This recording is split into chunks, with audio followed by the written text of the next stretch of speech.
All right, so while Americans all around the country celebrated Memorial Day yesterday and over the weekend by remembering those who died serving this great nation, the town of Beverly, Massachusetts, well, they decided to cancel their annual Memorial Day parade, a tradition of more than 100 years. But after choosing to spend more than 30 grand on a parade earlier this month honoring American Idol finalist Angie Miller, we got to ask the question, where's this town's priorities? Now, that's not the only bizarre story from the holiday weekend. Actress, Obama supporter Lena Dunham is stirring up some controversy after tweeting two inappropriate, downright insulting messages. Yesterday, she wrote, quote, "Happy Memorial Day. I've already peed in 2 different Starbucks bathrooms." Then on Sunday, she tweeted, "It's my sincerest hope that the act of dying feels like finally peeing after a long, bumpy car ride."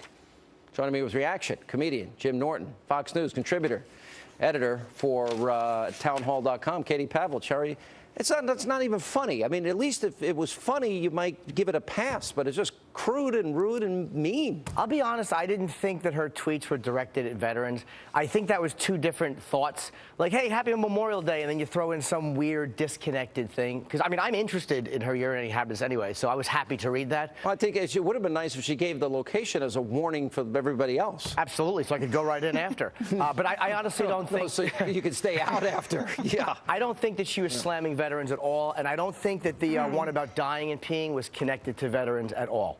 I honestly don't. You really don't? Yeah. No, but you want to give people a pass as often as you can because you believe in freedom of speech. You have Yes. a pretty blue, hard-hitting, risque comedy act. Yeah, I'm a creep. But I mean, if somebody doesn't say anything, like in this case, I just think, and there's a lot of these. You're not a creep in real life. This is an act for you. Yeah, my act is dirty, but I'm a very sweet boy in real life. Yeah, well, I'm not so sure you'd be dating anyone that I know or like or trust or care about. But all right. Katie, what's your thoughts? Well, I'm not really sure when peeing became mainstream to talk about, but in this case, in this case, it seems like Lena Dunham is trying to fill the shoes of Jane Fonda, and that's not a good thing. And it would be nice if Lena Dunham understood the fact that she has the freedom and the ability to write her scripts for her girls show in English, thanks to all of the men and women who have sacrificed their lives for her freedom and the First Amendment over the years. So whether she thought of it or not, combining peeing with her Memorial Day tweet, the fact is she didn't acknowledge the fact that it was Memorial Day and say something like, "Hey guys, thanks for dying so I can have my show on HBO." But I think if she said Happy Memorial Day and then just said something silly, I think there's something sincere about saying Happy Memorial Day. I mean, you can't believe everything you read. If you read my tweets, you'd think I'm a, sexually frustrated, broken, lonely man. Are you? Are you sure you're not? Yeah, well, that's, of course, I'm kidding. I certainly am. Yeah, well. But yeah, no, I just don't I think that they're making a big deal about it, but there's nothing to it. You know something? Look, there's a lot of things. Everything's fair game in your world of comedy. Everything. Yes. And you know what? I listen to you, watch you. I think you're funny, very funny. But you know something? When we have one day to honor people that died and gave their life for freedom, I don't want to put the two together. You know what? There's some.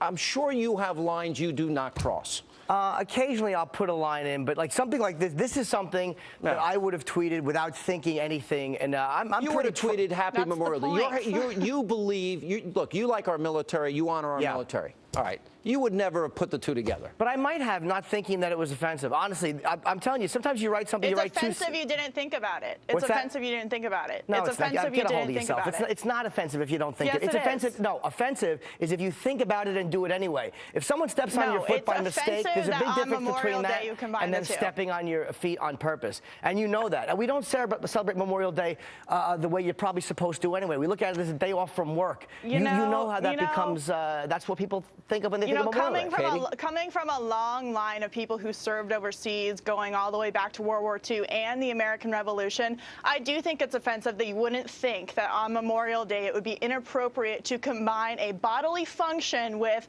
Happy Memorial Day. And that's a cultural issue, and Hollywood has proven that they don't really care too much about the troops, and they definitely don't care too much about honoring them on Memorial Day. But listen, if you're looking at it like that, you're trying to make something out of something that there is no issue of whatsoever. Sorry. I think that people dying for the First Amendment and for our freedoms is something making something out of nothing. You should actually wave a flag while you say that. I get it. I like the troops. I'm wearing I went red. to Maybe Iraq. I performed for the troops. I got it.